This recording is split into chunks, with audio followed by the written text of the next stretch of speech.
everybody, you're watching Cole the Cornstar. Oh. Don't forget guys, if you liked the video, don't forget to give it a thumbs up.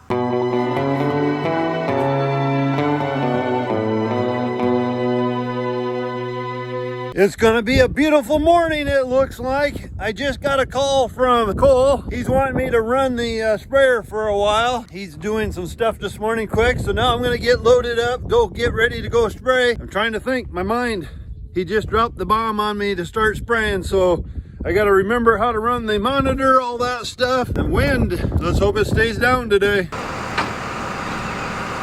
Well, it'll be pretty well full, so that'll be good. Can't forget to turn this on. Here we go guys, super hard process.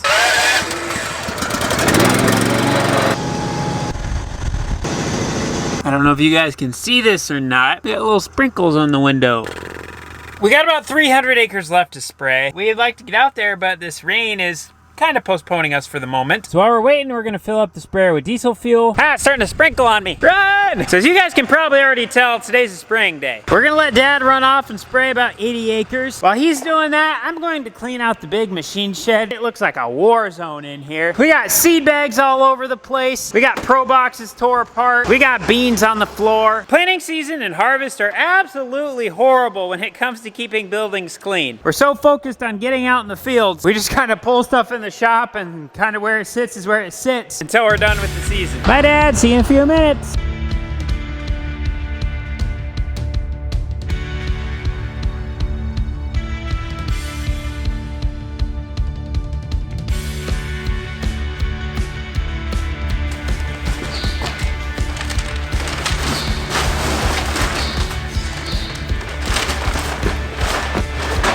You know what I just got the idea of? Giant paper airplane.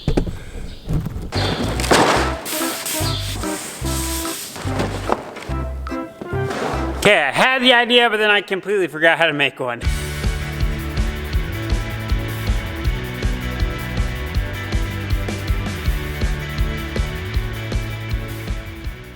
Dad's back. Cole taking a look at getting things set up here. Looks like it's working pretty good, Cole. Bye, Dad. That didn't take very long. I'm still not used to being able to fill so fast. As I pulled in this field today, the field I came from previous hasn't been worked up, and this one has. So I was running my down pressure on my getter trash whippers. I had them down harder so they would kind of break the crush just a little bit and move the trash. But here, since it's soft, I have to bump them up, so on the fly, I can adjust them as I go. Before, I had to get out, well, not on this planter, but our old planter, we had to get out and adjust them manually. So here, it's nice because you can adjust them just right.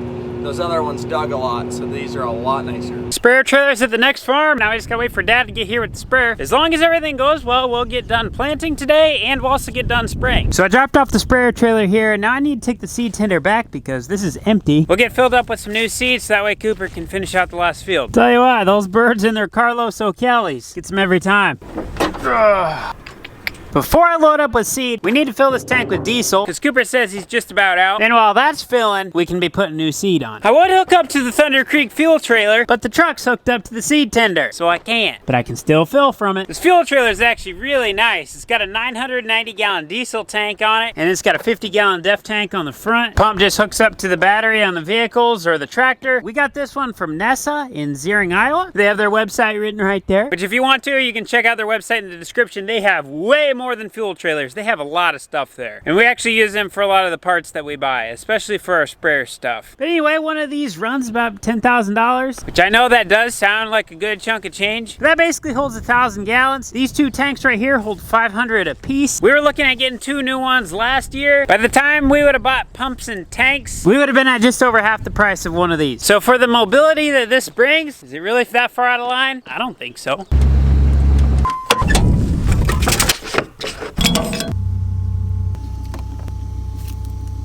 How you doing, Natalie? Good.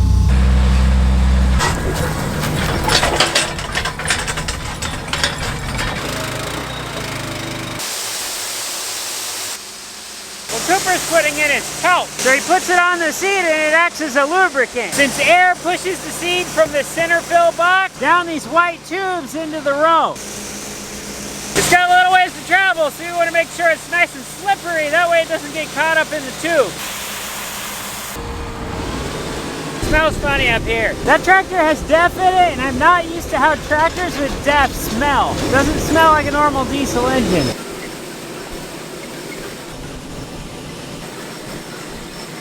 So on the guidance side of things here, we're using an AgLeader system and we're running TerraStar X, which is RTK. For all you non-farmers out there, RTK is the best GPS you can get. It's sub 1 inch accuracy. So this pass that we're doing across the field right now, we can come back next year and be within an inch of this exact pass.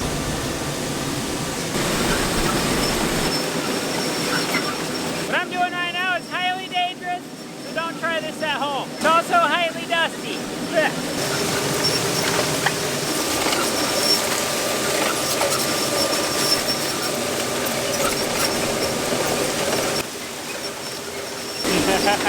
Okay, now that we got them ditched, let's look at what kind of job all that new technology that we put on the planter's doing. So first things first, let's start with the closing wheels. So right here is a really compacted spot, and we can see where the furrow is opened, but it wasn't closed. So my fingers are gonna resemble the closing wheels in this situation. So we have the furrow, the seed is planted into the furrow, and the closing wheels are gonna come and push that dirt into the furrow. So that way we get really good seed to soil contact. This dirt right here is actually really wet because I'm pushing hard with my fingers and I can hardly even get it to shut. But overall, I'd say these Yetter Twister closing wheels are doing a phenomenal job. I forgot a tool, otherwise I'd dig into the ground and I'd show you that that seed is surrounded by dirt. No air pockets in these furrows. Then we can look at the residue here on the ground. We can see that it's between the rows, but there's nothing where the beans are planted. That shows that our Yetter Air Adjust row cleaners are doing a really nice job. Look at that, no trash in the row. Overall, we've been really impressed with the AgLeader Sure drives on our planter, as well as our AgLeader Sure Force. The Sure Force is the hydraulic downforce that we have, so that way all of our seed is at a consistent depth. I'd like to do a little bit of digging and show you guys what's all going on underground, but Dad calls me, he needs help with the sprayer, so I better go help him quick. We got him filled. This was the first time we've done any hand pouring stuff with the mix-mate, so we had a couple settings we had to adjust. So it definitely didn't go as smoothly as we wanted it to, but we did learn a lot. I adjusted a few things. So the next time we fill with the hand pour stuff, it's gonna go really good. And what I mean by hand pour is all this stuff. So we had some stuff come up with our bulk chemical situation, so half of our bean burn down stuff was done with all bulk chemicals, meaning it was all in these big tanks. But the other half was in this stuff, meaning 2.5 gallon jugs. So when it's in that stuff, you just have to turn the pump on, press a button on the tablet, and it automatically does everything. But with this stuff, you have to turn both pumps on. You still have the tablet, but then the mix-mate turns into a scale. So let's say I need 4.2 gallons of this stuff, and it comes in 2.5 gallon jugs. I just keep dumping in here, and then I watch the live scale on the tablet, so I know exactly how much is going in. Then once it gets to the set amount, this drains out, it all automatically inducts in, and then I continue filling the order, doing the exact same thing. What's really cool is I can be pulling from the bulk tanks at the same time that I'm doing a hand pour, and while I'm doing both of those things, water's still being inducted into the sprayer. Fancy, fancy! And the boom that Cooper built is awesome. Break time. Everyone has pickled beets for their break, right? Pretty good. From the time we started to the time we're done, 9 days. We started April 24th and is now May 2nd. Here we are just finishing up the last pass. We're getting close. Don't run out of seed. Oh boy. 5, 4, 3, 2, 1, -0, -2. And we're done, woohoo! 2K20, we're done! This year was a really good planting season for us. We had all of our crops in nice and early. It seems like when we have our stuff in early, it tends to yield better. And not only does it yield better, we get better dry down later in the fall, so we spend less money having to dry it. We also had really nice field conditions, because you can still have a struggling crop if the weather's nice, but field conditions are poor. Before we start digging to see how stuff's doing, I want to introduce this field to you guys real quick. We have 3 seeds competing with each other this year. We have Champion Seed, coming back last year. Got the reigning champ. 58A18 was the variety that we planted, yielded 224.5 bushels an acre. But coming new to the playing field, we have another champion number called 53A20. It's a 103-day maturity corn. So we have a 108-day, we have a 103-day, but there's one more. Drum roll, please. That's right, you guys guessed it, but you probably didn't guess it.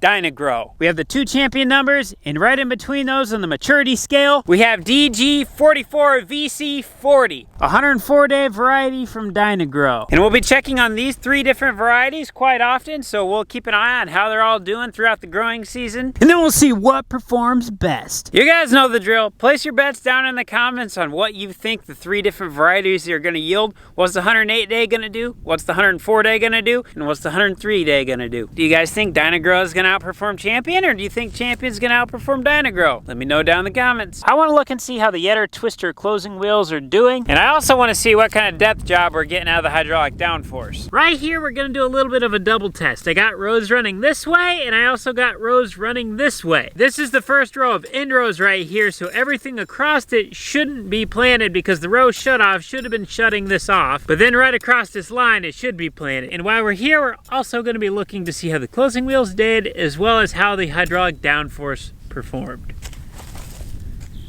Ah, I found a seed. So this little guy's been in the ground for a couple days now. Doesn't look like any growth started on him yet, but that's expected. The ground temperature isn't super warm yet. What gets these little guys to pop out of the ground is actually the ground temperature, and they measure it by using growing degree days, or GDD for short, but we haven't had enough GDDs yet to get these out of the ground. If we had like 5 80-degree days with full sun, this stuff would just shoot out of the ground in no time. If the ground stays cold, seeds can actually stay in the ground for over a month before they come out. After digging down a little bit and feeling this dirt, it's actually a little bit colder than I would have expected, and it's also got plenty of moisture. I'm leaving a ton of gaps with the science behind all this stuff going on. If I told you every little bit about what we did out here in the field and why we do it, I would have a very long video. So you guys are getting the basics. So looky here. We have really nice seed to soil contact. There's no air pockets around the seed. That's exactly what we're looking for. And if we use our little measuring tool and measure to the bottom of the seed, we're right at 2 inches deep. We had our planter set at 2 inches deep, so that's exactly what we wanted. Around here, 2 inches deep seems to be about the sweet spot for planting. Because if this is planted too shallow, we might run into root development problems, and then down the road during harvest time, our corn might be falling over. And if we plant too deep, we might run into emergence issues. Meaning if it's too far down there, it's gonna have a hard time coming out of the ground. So AgLeader's hydraulic downforce was a major technology upgrade for us this year. So what that's gonna do for us is help with our emergence. So since we were shooting for 2 inches deep, the soil all across this field changes. The soil where I'm standing to 10 feet away from me is different. I could be in a hard spot right here and it could be a soft spot there, or vice versa. So let's say we had our planter set at 2 inches deep and we had springs on our planter that were putting downforce on at 150 pounds. When we're in a hard area, this spot might take 300 pounds to keep it at 2 inches, but over there might only be 50 pounds. So in this spot, we wouldn't be deep enough, and over there would be too deep. So when that happens, that means we'd have uneven emergence. Meaning this might come out of the ground 4 days before that one. So what's wrong with that? Well, put it this way. Think of when a dog has puppies. Who gets all the nutrients? The big ones, aka the one that came out of the ground first. And who stays small and frail? The runt. We don't want runts, so that's why we put the hydraulic downforce on, so all of these corn plants should come out of the ground at the same time. So that means they should grow evenly and they should all do really well. If you take a big corn plant by a little corn plant, the little corn plant actually acts like a weed to the big one. That's also one of the reasons why we put electric drives on our planter this year, because they double as a row shutoff. So if we didn't have electric drives or row shutoffs, whenever we came from planting the main part of the field crossing into the end rows, we'd still have the planter down and we'd be planting extra crops. Since we have a specific population that we're shooting for, in this case 36,000 plants per acre, we're planting 36,000, now we're in the end rows. Oh, now we're at 72,000. You guys remember the runt story I just talked about? Yeah, you get that real bad. Well, this isn't a case of being a runt because others are beating you out. Now this just turns into a case of there's just not enough nutrients. So everybody suffers. But lucky for us, we have the electric drives at our 24-row planter, and we have row shutoffs on our 16-row planter,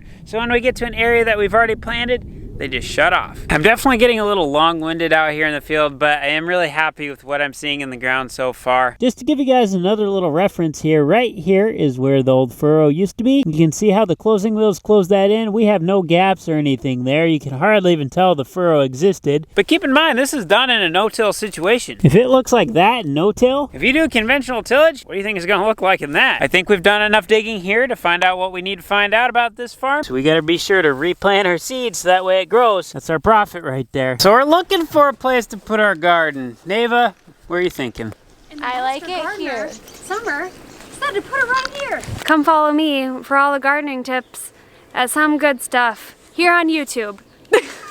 I think this would be a good spot because it's not too far away from the house and it's already really ugly here, so we're gonna make it pretty. And it's already tilled practically. Come follow me on the YouTubes. Here, Some Good Stuff. Follow Summer, please. I brought the semi home for tonight. Dad's finishing up in the last field. He should be calling me about any minute, needing to ride back. But in the meantime, I'm gonna take the skid loader here in the front yard and I'm gonna smooth some of this out. I have a small war zone going on.